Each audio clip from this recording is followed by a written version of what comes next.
வாங்க இன்னைக்கு பாண்டியர்கள் கால படைகள் தங்கி ஓய்வெடுத்த மிக பழமையான ஆலமரம் ஒன்று வெம்பக்கோட்டையில் காணப்படுகின்றது. வெம்பக்கோட்டையிலிருந்து சாத்தூர் சிவகாசி செல்லும் சாலையில் அந்த மிகப்பெரிய ஆலமரம் இன்று இறக்கி இருக்கின்றது. அதைத்தான் பார்க்கும் நிற்கின்றோம். இங்கு ஒரு விநாயகர் கோவில், அதாவது பிள்ளையார் கோவில் காணப்படுகின்றது.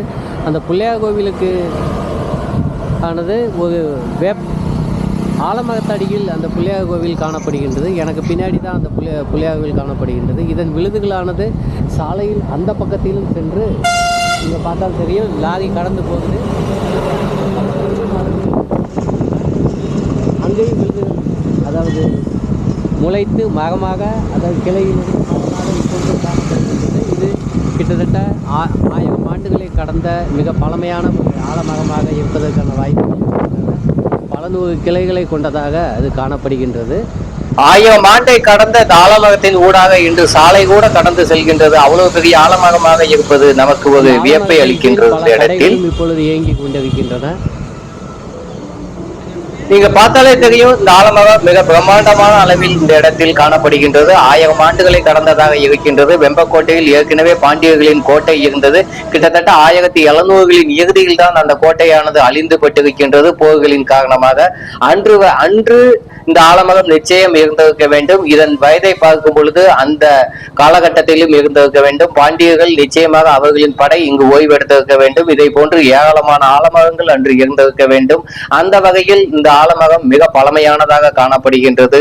ஏனெனில் பாண்டியர்களை பார்த்த ஆலமரம் என்று நம்மோடு உறவாடி கொண்டிருப்பது நமக்கு ஒரு பெருமையை சேர்க்கின்றது.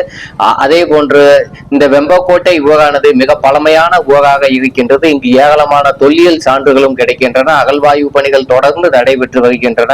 நமது காணொலியை ஏற்கனவே நமது வலையொலியில் ஏராளமான காணொலிகளை அதை பற்றி நான் வெளியிட்டுள்ளேன். பார்க்காதவர்கள் சென்று பார்த்து கொள்ளுங்கள். ஒரு சாலை கடந்து செல்கின்றது, பல வாகனங்கள் இந்த வழியாக இயக்கப்படுகின்றன. எனில் இந்த மூலையில் அமைந்துள்ள, அதாவது கங்கர் செவல் செல்லும் சாலையில் மூலையில் அமைந்துள்ள இந்த ஆலமரம் மிக பிரம்மாண்டமான முறையில் காணப்படுகின்றது. நமக்கு ஒரு மிக வியப்பை அளிக்கும் ஆலமரமாகவும் மிக வயதான ஒரு மரமாகவும் இருக்கின்றது. மிகப்பெரிய ஆலமரமாக இது கிளைகளானது வேர்களும் காணப்படுகின்றன. பல 100 விழுதுகளை கொண்ட மிகப்பெரிய மரமாக இது இருக்கின்றது.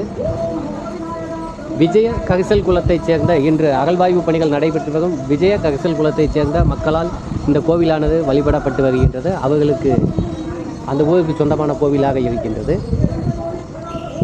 இதன் விழுதுகளுக்கு பாதுகாப்பாக இந்த பிரம்மானது வைக்கப்பட்டுள்ளது. இவ்வாறு அந்த விழுதுகள் பல இடங்களிலும் பாதுகாப்பாக வளர்க்கப்படுகின்றன.